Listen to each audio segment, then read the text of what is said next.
สบายดีนะในส่งของเราบ้านนอกวันนี้เรามาเสิร์ฟลาวลิเบอร์ตี้นะประเทศซาลเบกแต่สตีวิ่งนะเราจะเข้าไปเดินข้างในนะเป็นอยู่อาหารยังไงมีคุณเก่งกว่าเข้าไปเลยเป็นห้องนี้เกิดเข้าเดินข้างในดูข้างในไว้ไง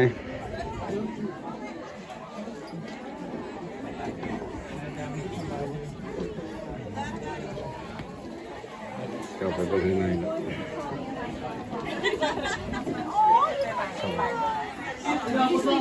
เรายังมีตั้งหลายอยู่ในห้องนี่ก็จะเป็นห้องเพื่อกินข้าวส้มกันนะมันนะสายนุ่มกับห้องขอบเอาโอกาสให้แขกพวกเรานั่งตั้งดีๆนะ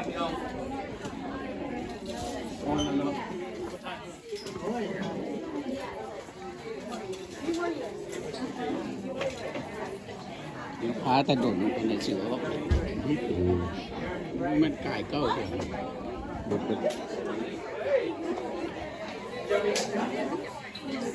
เป็นบรรยากาศในห้องกินข้าวนะแล้วกำลังเรียนคิวกันกินข้าวสดเลย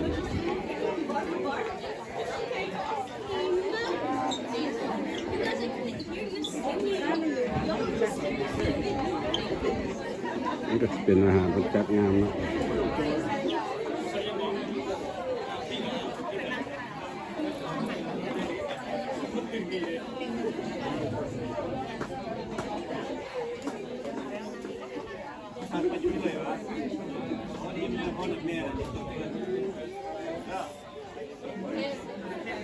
เราก็บ่ได้เฮ็ดวิดีโอโดนแล้วเนาะแล้วก็บ่มีเวลาช่วงนี้ก็เวียก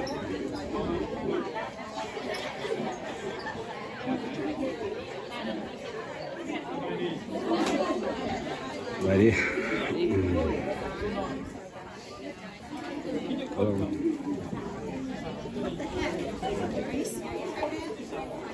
มาสิพาไปเบิ่งอาหารเนาะ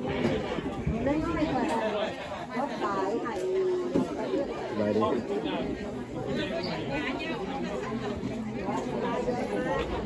เบิ่งกันกินข้าวแล้วอิ่มแล้วเข้าได้บ่ได้อิ่มแล้วแล้วได้หลานไปดิสบายดีเป็นอาหารเป็นอาหารอันนั้นเป็นของหวานเนาะแล้วก็จะมีลายมีข้าวเมา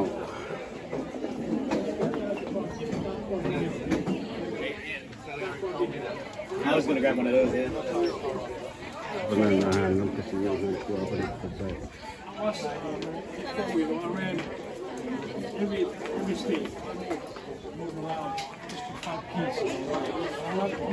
I'm looking for something that I don't know what it is. I'm going to go on time found prayer. สบายดีสบายดี จังหวะ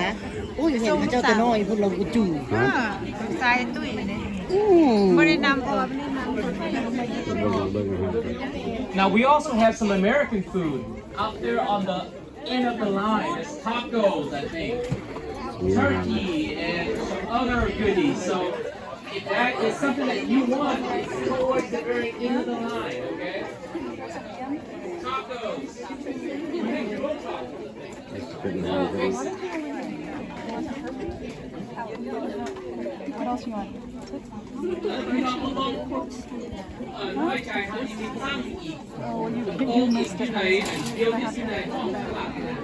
อันนี้เทอร์กี้มีแฮมอาหารเมกาแล้วก็ที่เพิ่งจะเป็นอาหารลาวนะตอนนี้คิวเป็นยาวบรรยากาศของกินข้าวซาลเบกอยู่ลาวลิเบอร์ตี้นะ Yes, the youth is อุ้ยอันนี้ตกละ in the youth room. Thank you. I know what you're saying. อยู่ลาวลิเบอร์ตี้อยู่ฟอร์ตสมิธอาร์คันซอเนาะ Yes, there's more seating in มา the สิพามาเบิ่งอาหารเนาะนั่นก็จะเป็นอาหารลาวมีทาโก้มีหลายเนาะตำบักหุ่งมีอย่างครบการอะไร too many foods out here เขาก็จะถ่ายบรรยากาศได้เบิ่ง มาเบิ่งบรรยากาศอยู่ลาวเลยที่สบายดี